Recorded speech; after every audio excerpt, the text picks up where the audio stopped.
Hello again. I'm still in the garage with my coffee table, and by now,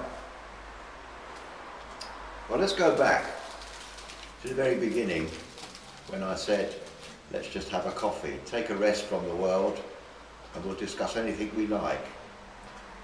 Well, now that's kind of not quite how it is it? Because let's face it, let's put this in familiar language of true and false, right and wrong. If space-time is a fabrication, something invented, and mass-time is more real, then it means we've got everything upside down, a bit like that title on the book, Trouble with Physics. In fact, maybe that's what that book is pointing towards, without realising where it needs to go in order to solve its problem. So what does it mean in terms of what we're doing here? Ultimately, if you put it in a different language, it's not about whether something's true or not, or right or wrong. It's what is the range of application of an idea? That is to say, where does it end? And have we reached that end by virtue of the fact that the kinds of concepts that keep us at bay, keep us thinking about things in scientific ways, are actually alienating us. So what's going on outside the coffee break is more asleep than awake, because it is not going anywhere, and yet we have to live within the kinds of concepts built by that and which influence other things. I mentioned the concept of work earlier, which affects everybody. And quite frankly, a lot of people now find that work is temporary, there's no such thing as permanence, and you have to kind of get along with that way of thinking.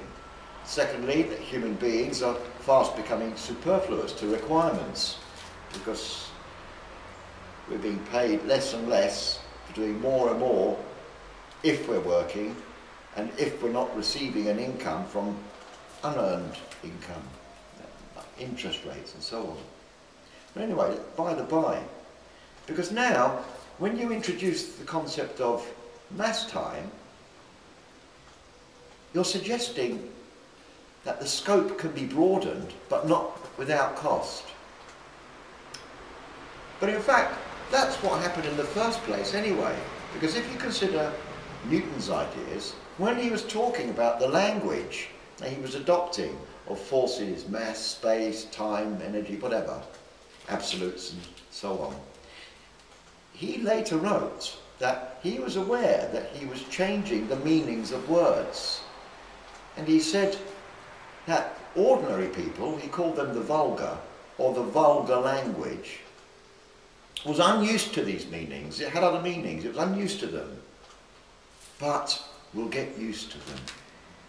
And at this end of time, at the beginning of the 21st century, we have got used to them. We do think in terms of energy, force, time, as if we know what these words mean. Yet any simple analysis of scientific concepts will show that they're circular. They never actually impinge on anything. But they're useful. They can be used. And we have to consider, is that all there is to it? Because mass time, i.e. desire, which is something we feel and morph into ways of understanding, is something that is an expression of dissatisfaction. And it remains dissatisfied. And yet, if you consider what Kant said about putting the marker stones in place and being satisfied that this is as far as we can go, well, he was wrong, because he didn't know how far you could go with them. And the fact is, you don't get very far. Yes, you may have a more comfortable life, but are we not to question then the quantifiable side, the quantitative sciences, because they give us what we want? Actually, they don't give us very much, but they say, be satisfied with this. So here we are at Coffee with Carl, finding that things are not quite real, that what's going on here may be more real and awake than what's going on outside of the strictures of a coffee break, where most of the time we have to be asleep. We have to accept that other people are better qualified to come up with new ideas. But clearly, from what Lee Smolin said, I have no idea how to fix it. And the reason for this is because it is not the business of science to question assumptions. It can't do it. It doesn't have the wherewithal. That's not to say it's not clever. It's a different way of approaching things, which is what we're doing here. And just as Newton said, these are unfamiliar concepts, but people will get used to them. Well, we're at this point in that place of unfamiliarity. And it's not about it being difficult or intellectual or complex. It's simply we're not used to it. So the question is, how far can we go with these unfamiliar ideas? Well, I think the next step will be to look at specifically at something within Einstein's conceptions of general relativity.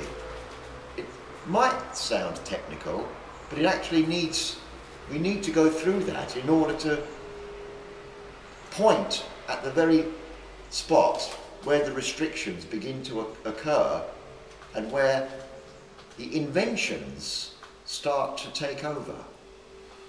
So I think we'll leave it there for now.